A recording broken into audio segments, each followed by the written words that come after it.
Hello दोस्तों, कैसे हो आप सभी। आज हम पढ़ेंगे हिंदी व्याकरण का मौलिक ज्ञान या हिंदी वर्णमाला का सेकंड पार्ट। अगर आपने पहला पार्ट नहीं देखा है तो उसको ज़रूर देख लीजिएगा इस वीडियो के बाद, क्योंकि ये सभी क्वेश्चन एग्जाम के लिए अति महत्वपूर्ण हैं। तो चलिए देखते हैं। व्यंजन तथा उनका वर्गीकरण। व्यंजनों का वर्गीकरण किसके आधार पर किया गया है यह हम देखेंगे। स्वर की सहायता से बोले जाने वाले या उच्चारित होने वाले वर्ण को व्यंजन कहते हैं। पहला चीज़ हम जानेंगे कि स्वर की सहायता से जो बोले जाते हैं या उच्चारित होते हैं उसे ही व्यंजन कहते हैं। इनका उच्चारण स्वरों के सहयोग के बिना नहीं किया जा सकता। अगर आपको व्यंजन क ख ग घ अंगा बोलना है तो स्वर अगर नहीं रहेगा तो आप बोल ही नहीं पाएंगे। यही बात इसमें कही गई है। अब हम देखेंगे व्यंजनों का वर्गीकरण किसके आधार पर या कौन कौन से खंडों में किया गया है। तो पहला है संयुक्त व्यंजन, जो चार होते हैं। छ त्र ग्र स्र। छ त्र ज्ञ स्र। छ बनता है क प्लस स से, पेट फरुआ से, ध्यान दीजिएगा। त्रय बनता है त प्लस र से। ज्ञ बनता है ज प्लस इया से। और श्रय बनता है स प्लस र से। इसमें सलजम वाला से भी ध्यान दीजिएगा, इसमें पेट फरुआ से ध्यान दीजिएगा। एक क्वेश्चन में बार बार पूछे जाते हैं कि छ किन किन वर्डों से मिलकर बना है, त्रय किन किन वर्डों से मिलकर बना है। ऐसे ही ज्ञ और श्रय का भी पूछा जाता है। बहुत इंपॉर्टेंट क्वेश्चन यहाँ से बनता है। अब देखिए उत्क्षिप्त आगत या द्विगुण व्यंजन। ड है यह दोनों, इसे उत्क्षिप्त कहिए या आगत कहिए या द्विगुण व्यंजन कहिए, बात एक ही है। ड को ये तीनों शब्दों से हम बुलाते हैं। अब देखिए इसके उच्चारण में, ड के उच्चारण में जिह्वा नाक उलट कर नीचे के हिस्से से कठोर तालु को झटके से छूती है। और ढ देख लीजिए, यह महाप्राण ध्वनि है, इसे घोष महाप्राण मूर्धन्य उत्क्षिप्त भी कहते हैं। अब मूल व्यंजन कितने होते हैं आपसे एग्जाम में पूछ लेता है, तो मूल व्यंजन 33 होते हैं। अब यहीं पर हम देखेंगे स्पर्श व्यंजन कितने होते हैं। तो स्पर्श व्यंजन 25 होते हैं, जिन्हें हम 5 भागों में बांटे हैं या 5 वर्गों में कह लीजिए। क वर्ग, च वर्ग, ट वर्ग, त वर्ग, प वर्ग।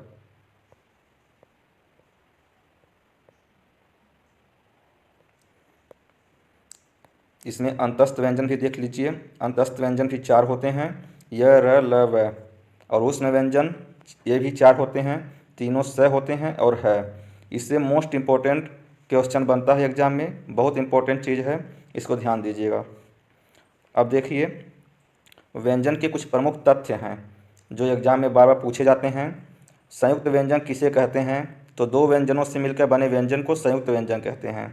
उसके बाद कहा गया है द्विगुण व्यंजन या उत्क्षिप्त व्यंजन किसे कहते हैं, तो जिन व्यंजनों के उच्चारण में जीभ ऊपर उठकर मूर्धा को स्पर्श करके तुरंत नीचे आ जाए उसे द्विगुण व्यंजन या उत्क्षिप्त व्यंजन कहते हैं।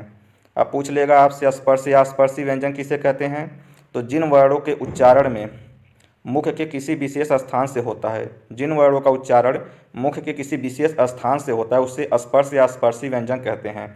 इनकी कुल संख्या क से म तक 25 होते हैं। अभी हम बताएं 5 वर्गों में बटे हैं, ये 25 होते हैं स्पर्श व्यंजन। ये क्रमशः कंठ से, तालु से, मूर्धा से, दंत से तथा ओष्ठ से उच्चरित होते हैं। अब देखिए जिन वर्णों का उच्चार स्वरों और व्यंजन के बीच हो उन्हें अंतस्थ व्यंजन कहते हैं। अभी हम ऊपर देखे हैं अंतस्थ व्यंजन 4 हैं, य र ल व, ये अंतस्थ व्यंजन हैं। और उष्ण व्यंजन अभी हम देखे हैं, ये भी 4 हैं, तीनों स और है। जिन व्यंजनों के उच्चारण में वायु मुख के किसी विशेष स्थान पर घर्षण से प्राप्त ऊष्मा के द्वारा उत्पन्न हो उन्हें उष्ण व्यंजन कहते हैं। तीनों स और है, ये 4 जो हैं उष्ण व्यंजन हैं। अब हम देखेंगे इधर भी कुछ पॉइंट छूट रहे हैं, इनको भी हम कवर कर लेते हैं। उच्चारण के आधार पर व्यंजनों का वर्गीकरण। अब देखिए अभी हम स्पर्श व्यंजन पढ़े हैं, अब इनका हम उच्चारण स्थान भी देखेंगे। स्पर्श व्यंजन को हम कंठ से, तालु से, मूर्धा से, दंत से और ओष्ठ के स्पर्श से उच्चारित होने वाले व्यंजनों को स्पर्श व्यंजन या वर्गीय व्यंजन कहते हैं। एक इंपॉर्टेंट चीज़ यहाँ लिखा गया है वर्गीय व्यंजन। अगर स्पर्श व्यंजन ही एग्जाम में पूछे तब तो आप कर लेंगे, अगर वर्गीय व्यंजन लिख दिया तब तो आप तो फंस गए। इसलिए स्पर्श व्यंजन को ही वर्गीय व्यंजन भी कहते हैं, अर्थात वर्गों में बांटा गया है। ऐसे याद रखेंगे तो याद रहेगा। क वर्ग, प वर्ग, च वर्ग, ट वर्ग, त वर्ग, ये वर्ग में बांटा गया है, इसीलिए इसे स्पर्श व्यंजन या वर्गीय व्यंजन भी कहते हैं।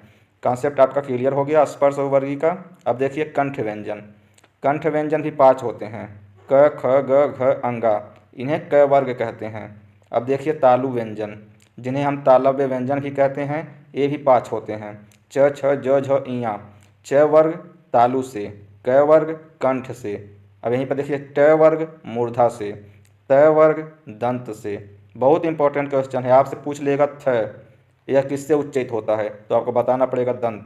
जब आपको याद रहेगा तब न बता पाएंगे, इसीलिए आपको ध्यान रखना है। अब देखिए ओष्ठ व्यंजन से प वर्ग ओष्ठ व्यंजन।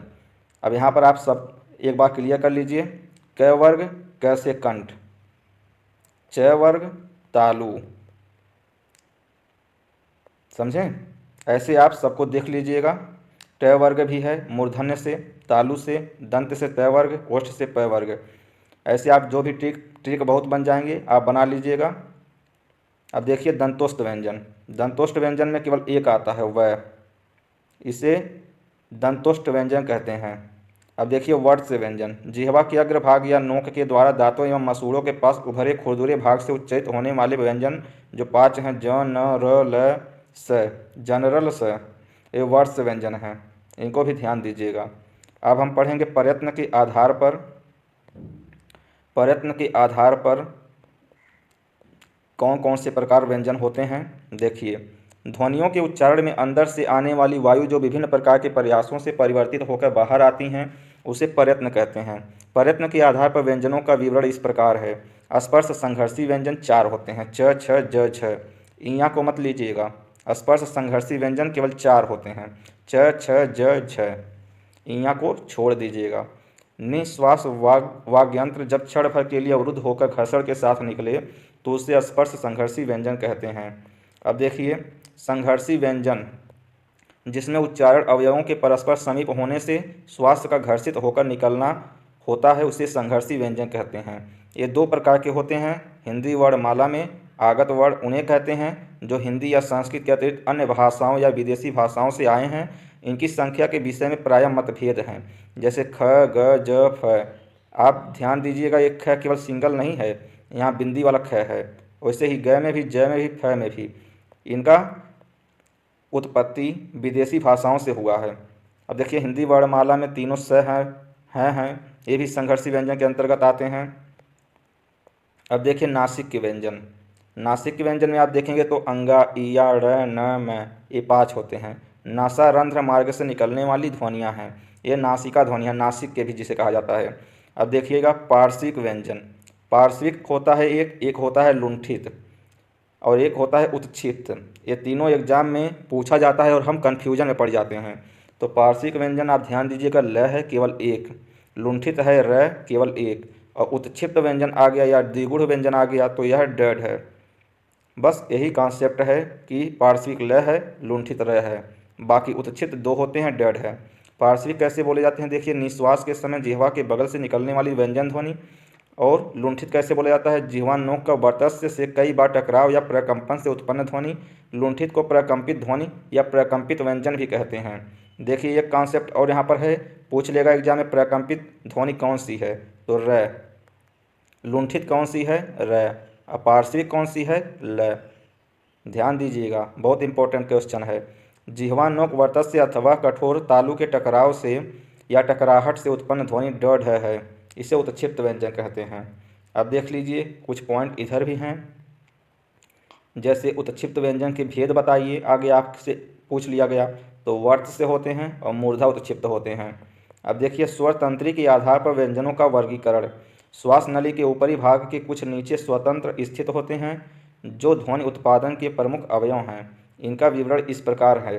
अघोष व्यंजन, जो स्वर तंत्रियाँ खुली हों, वायु बिना अवरोध के बाहर निकलें, उन्हें अघोष व्यंजन कहते हैं। अघोष व्यंजन में क, ख, च, छ, ट, ठ, त, थ, प, फ तीनों स।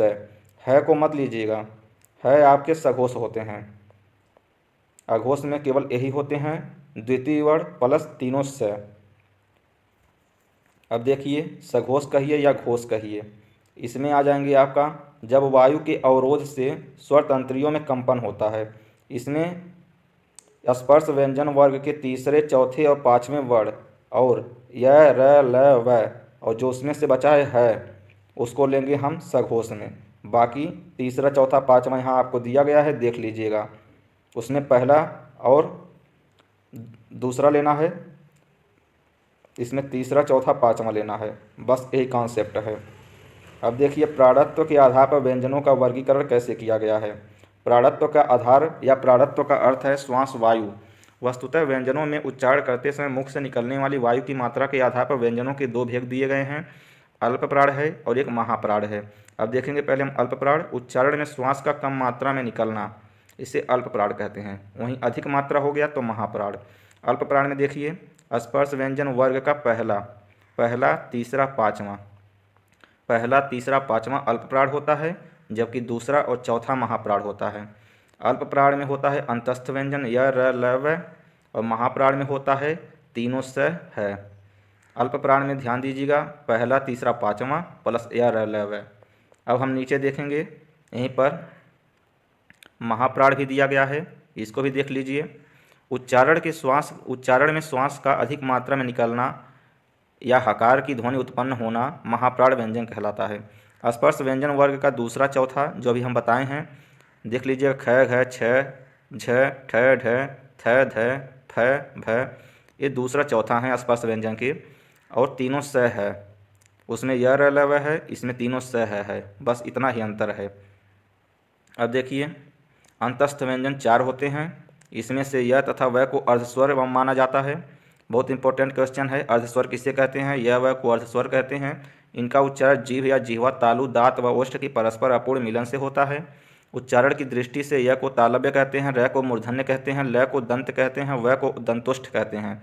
बहुत इंपॉर्टेंट क्वेश्चन ये भी है, पूछ लेगा यह कैसा वर्ण है, तो तालव्य है, र कैसा है, मूर्धन्य है, ल कैसा है, दंत है, व कैसा है, दंतोष्ठ है। अब देखिए, ऊष्म व्यंजन भी 4 होते हैं, तीनों स है। स है। सलजम वाला स तालव्य है, पेटफरुआ स मूर्धन्य है। सलजम वाला स तालव्य, पेटफरुआ मूर्धन्य, सपेरा वाला दंत, और है जो है एक कंठ है, यह भी ध्यान दीजिएगा। अब देखिए, रगड़ घर्षण से उत्पन्न उष्ण या गर्म वायु से उच्चरित व्यंजन, इन्हें हम क्या कहते हैं? महाप्राण जो वर्ण होते हैं, या अंतस्थ व्यंजन। इसमें देखिएगा, उष्ण व्यंजन जो है रगड़ घर्षण से उत्पन्न उष्ण वायु से उच्चरित व्यंजन हैं। अब देखिए, परीक्षोपयोगी दृष्टि से महत्वपूर्ण क्वेश्चन, री वर्ण जो है र प्लस ई से बना है, जिसे हम री कहते हैं। री का मात्रात्मक चिन्ह कृपा, पृष्ठ, मृत इत्यादि व्यंजनों के संयोग में होता है। यह वर्ण माला में उ तथा ए के मध्य का स्वर है। हिंदी शब्दकोश में इसका क्रम उ के पश्चात आता है। इसका प्रयोग प्रायः तत्सम शब्दों में होता है। हिंदी में क, ख, ग, ज तथा फ नुक्ता युक्त ध्वनियाँ राजा शिव प्रसाद सितारे हिंद की देन हैं। यह भी क्वेश्चन पूछता है कि ये जो नुक्ता युक्त ध्वनियाँ हैं किसका देन है या किसने प्रचलित किया? तो शिव प्रसाद सितारे हिंद ने प्रचलित किया। कुछ पॉइंट इधर है, देख लेते हैं। देखिए, यहाँ से देखना है, ये हो गया था र वर्ण। र वर्ण को हम क्या क्या कहते हैं? इसको अल्पप्राण कहते हैं, घोष सघोष कहते हैं, लुंठित या प्रकंपित कहते हैं, अंतस्थ व्यंजन, अर्धस्वर व्यंजन, वर्ष ध्वनि, लोड़ित ध्वनि, असक्त व्यंजन। इतने नामों से हम र को जानते हैं। कोई भी नाम पूछ लेगा, ऑप्शन दे देगा 4, आपको बताना है। अब देखिए, र के प्रचलित रूप कौन कौन से हैं? एक आता है प्रकार, जो ऐसे रहता है, और एक होता है ऊपर, धर्म में जो रहता है, एक होता है ऐसे, जो राष्ट्र में है। 3 प्रकार से र होते हैं, र की मात्रा। अब देखिए, हिंदी शब्दकोश में इसका क्रम स के पश्चात आता है। ये जो श्र वर्ण है, जो स प्लस र से मिलकर बना है, यह हिंदी शब्दकोश में स के पश्चात आता है। श्र पूछेगा श्र किसके पश्चात आता है, तो आपको बताना पड़ेगा कि स के पश्चात आता है। यह संयुक्त व्यंजन है। श्र जो है संयुक्त व्यंजन है। संयुक्त व्यंजन भी हम पढ़े 4 होते हैं, छ, त्र, ज्ञ, श्र। उसी में से एक है श्र। प्रायः तत्सम शब्दों में इसका प्रयोग होता है। तत्सम शब्द मतलब शुद्ध शब्द, जो संस्कृत से एकदम शुद्ध रूप से उच्चरित होते हैं, उन्हें तत्सम शब्द कहते हैं, उसमें वह प्रयोग किया जाता है। अब देखिए, ब वर्ण क्या क्या हैं? ब वर्ण ओष्ठ से उच्चरित होते हैं, यह अल्पप्राण होते हैं, यह स्पर्श व्यंजन हैं, यह घोष वर्ण हैं। ब को भी देखिएगा, बहुत इंपॉर्टेंट क्वेश्चन ब से बनता है। अब देखिए, थ वर्ण। थ वर्ण क्या क्या है? थ वर्ण स्पर्श वर्ण है, अघोष वर्ण है, महाप्राण वर्ण है, दंत वर्ण है। दंत वर्ण कैसे है? त, थ, द, ध, न, ये दंत के अंतर्गत आते हैं। अब हम देखेंगे भ वर्ण। भ वर्ण को देख लीजिए, यह स्पर्श वर्ण है, यह घोष वर्ण है, यह ओष्ठ वर्ण है, यह महाप्राण वर्ण है। भ आता है, देखिए, प, फ, ब, भ, म। भ आता है चौथे पे, इसलिए महाप्राण है। प फ ब भ को हम ओष्ठ से बोलते हैं, इसलिए ओष्ठ है। और भ आता है चौथे पे, इसलिए घोष या सघोष भी है। अब देखें छः वर्ण बनता है क प्लस स से। संयुक्त व्यंजन है, छः तरह ज्ञात 4 संयुक्त व्यंजन होते हैं, उसमें से छः एक है। अब देखिए हिंदी शब्दकोश में इसका क्रम क के पश्चात आता है। छः को हम लिखते हैं क प्लस स, तो ये किसके पश्चात आता है? क के पश्चात आता है। ये भी एग्जाम में क्वेश्चन पूछे जाते हैं। अब देखिए है वर्ण को क्या क्या कहते हैं? तो है वर्ण को निर्नुनासिक कहते हैं, सघोष कहते हैं, महाप्राण कहते हैं, कंठ कहते हैं, उष्ण कहते हैं। यह सब है वर्ण को कहते हैं। कुछ भी पूछ लेगा है वर्ण कैसा वर्ण है, ऑप्शन दे देगा 4, इसलिए आपको इसे ध्यान देना है।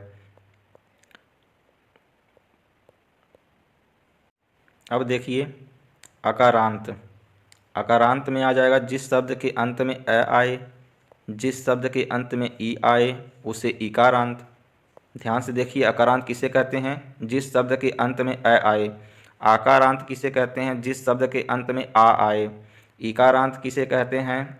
जिस शब्द के अंत में ई आए। बड़ा ई। ईकारांत किसे कहते हैं? जिस शब्द के अंत में ई आए। उकारांत किसे कहते हैं? जिस शब्द के अंत में ऊ आए। और ऊकारांत किसे कहते हैं? जिस शब्द के अंत में ऊ आए। यहाँ आपने देखा होगा जैसा आपके आगे का वर्ण है वैसे ही उसका काम है। अ में छोटा अ तो छोटा अकारांत, बड़ा अ तो बड़ा अकारांत, छोटी ई तो छोटी इकारांत, बड़ी ई तो बड़ा इकारांत, छोटा ऊ तो छोटा उकारांत, बड़ा ऊ तो बड़ा उकारांत। ध्यान दीजिएगा आराम से। अकारांत पूछ ले ये वाला छोटा रख दीजिए, बड़ा पूछ ले बड़ा रख दीजिए, छोटे ही पूछ ले छोटा ही रख दीजिए। ऐसे ही बहुत सिंपल है। अब इधर भी देख लीजिए, थोड़ा क्वेश्चन बचा है। एक वर्ण का अपने ही वर्ण के साथ पुनः आना, द्वित्व व्यंजन या युग्मक ध्वनियाँ या व्यंजन द्वित्व कह लीजिए। एक वर्ण का अपने ही वर्ण के साथ पुनः आना द्वित्व व्यंजन कहते हैं। जैसे हम देखेंगे दिल्ली। दिल्ली में देखिए ल 2 बार आया है, बिल्ली। बिल्ली में भी हम देखेंगे ल 2 बार आया है। इसी को हम द्वित्व व्यंजन कहते हैं और कुछ है नहीं। जैसे कच्चा, सज्जन, पक्का। यहाँ भी देखिए ज 2 बार आया है, च 2 बार आया है, प क 2 बार आया है, कच्चा, सज्जन, पक्का। अब देखिए संयुक्त ध्वनियाँ। संयुक्त ध्वनियाँ कौन कौन सी होती हैं, क्या होती हैं, इसे हम जानेंगे। जब 2 या 2 से अधिक व्यंजन ध्वनियों का परस्पर मिलान हो तथा एक स्वर के सहारे उनका उच्चारण हो तो उसे संयुक्त ध्वनियाँ कहते हैं। जैसे प्रारब्ध, कलांत, मलान आदि। अब देखिए संपृक्त ध्वनियाँ। संपृक्त ध्वनियाँ भी एग्जाम में पूछा जाता है। संयुक्त संपृक्त में लोग कन्फ्यूज हो जाते हैं। संपृक्त देखिए जब ध्वनि 2 व्यंजनों से संयुक्त हो, जैसे संबल, चंबल इत्यादि। आधम्य ब। अब देखिए भारतीय अंकों का अंतर्राष्ट्रीय रूप। भारतीय अंकों का अंतर्राष्ट्रीय रूप 1 से 0 से 1 या 0 से 9 कुछ भी कह सकते हैं। ये जो इंग्लिश मॉडल में लिखा जाता है यह भारतीय अंकों का अंतर्राष्ट्रीय रूप है। और देवनागरी में कैसे लिखा जाता है? जैसे हिंदी में बनाया जाता है 1, 2, 3, 4, 5 ऐसे। यह अंतर्राष्ट्रीय रूप है और ये देवनागरी रूप है। अब देखेंगे हम 12 खड़ी। 12 खड़ी भी देख लीजिए कैसे है तक होता है। अंगा तथा ईया का 12 खड़ी में प्रयोग नहीं होता है। ये भी ध्यान दीजिएगा अंगा और ईया का 12 खड़ी में प्रयोग नहीं होता है। री स्वर की मात्रा का 12 खड़ी में प्रयोग नहीं होता है। इसी के आधार पर स्वर की विभिन्न मात्राओं का प्रयोग होता है। 12 खड़ी में कुल वर्ण रूप 372 प्लस 1.5 है कि 24 रूप, जो कुल मिलाकर 396 हो जाते हैं। कितने हैं? अब देखिए अक्षर या वर्ण, अंतर क्या होता है अक्षर और वर्ण में? अक्षर किसे कहते हैं? भाषा की संरचना से जो संबंधित होते हैं उन्हें अक्षर कहते हैं। और वर्ण किसे कहते हैं? जो लिपि से संबंधित होते हैं। प्रत्येक अक्षर वर्ण नहीं हो सकता, लेकिन प्रत्येक वर्ण अक्षर हो सकता है। बहुत इंपॉर्टेंट क्वेश्चन है कि प्रत्येक अक्षर वर्ण नहीं होता, लेकिन प्रत्येक वर्ण जो है ये अक्षर हो सकता है। अब देखिए अक्षर में एक स्वर के अतिरिक्त सबसे पहले या उससे पहले या बाद में एक या अनेक व्यंजन भी हो सकते हैं। और वर्ण में क्या होता है? एक स्वर अथवा एक स्वर व्यंजन ही संभव होते हैं। लघुत्तम वाग ध्वनि को वर्ण कहते हैं। अब देखिए हिंदी में द्व्यक्षरी हानि, त्रयाक्षरी उजाला, चतुरक्षरी उछलना, पंचाक्षरी नियमितता इत्यादि शब्द भी मिलते हैं। वर्ण वह छोटी से छोटी ध्वनि जो कान का विषय है वर्ण कहलाता है। अब देख लीजिए जिस ध्वनि या ध्वनि समूह का उच्चारण एक ही श्वास में किया जाए उसे अक्षर कहते हैं। अक्षर के खंड नहीं हो सकते, अर्थात इन्हें तोड़ तोड़ कर नहीं बोला जा सकता, जैसे जी, हाँ इत्यादि। अब देखिए अक्षर के भेद। एक होते हैं मुक्त अक्षर, एक होते हैं बद्ध अक्षर। मुक्त अक्षर में होते हैं जिनके अंत में स्वर होना अनिवार्य है, जिनमें हिंदी के मुक्ताक्षर मान, दान, गमन इत्यादि हों। बद्ध अक्षर जिनके अंत में व्यंजन होना अनिवार्य है, हिंदी में बद्धाक्षर विद्वान, धनवान, भगवान इत्यादि हैं। अब हम देखेंगे ध्वनि। ध्वनि में देखेंगे हम, ध्वनि का लिखित रूप ही वर्ण है। मूल ध्वनियाँ वर्ण या अक्षर हैं। जिन शब्दों की आधारशिला है उसे ध्वनि कहते हैं। ध्वनि बोलने तथा सुनने का विषय है, जबकि अक्षर या वर्ण लिखने, पढ़ने और देखने के विषय हैं। ध्वनि मनुष्य की वागेंद्रियों द्वारा व्यक्त होता है। अब देखिए यहाँ पर आपका यह पूरा टॉपिक जो है समाप्त होता है। अगर आप हमारे चैनल पर नए हैं तो सब्सक्राइब जरूर कीजिए ताकि हमारी वीडियो आपसे मिस ना हो। इसी प्रकार हम हिंदी के सभी टॉपिक को कवर कराएंगे। अगर आप हमारे कंटेंट से सहमत हों तो एक लाइक जरूर बनता है। हिंदी व्याकरण का मौलिक ज्ञान आज समाप्त हो गया। कल हम नया टॉपिक स्टार्ट कर देंगे, इसलिए आप लोग बेल आइकन को जरूर प्रेस कर लीजिएगा ताकि हमारी वीडियो आपसे मिस ना हो। धन्यवाद।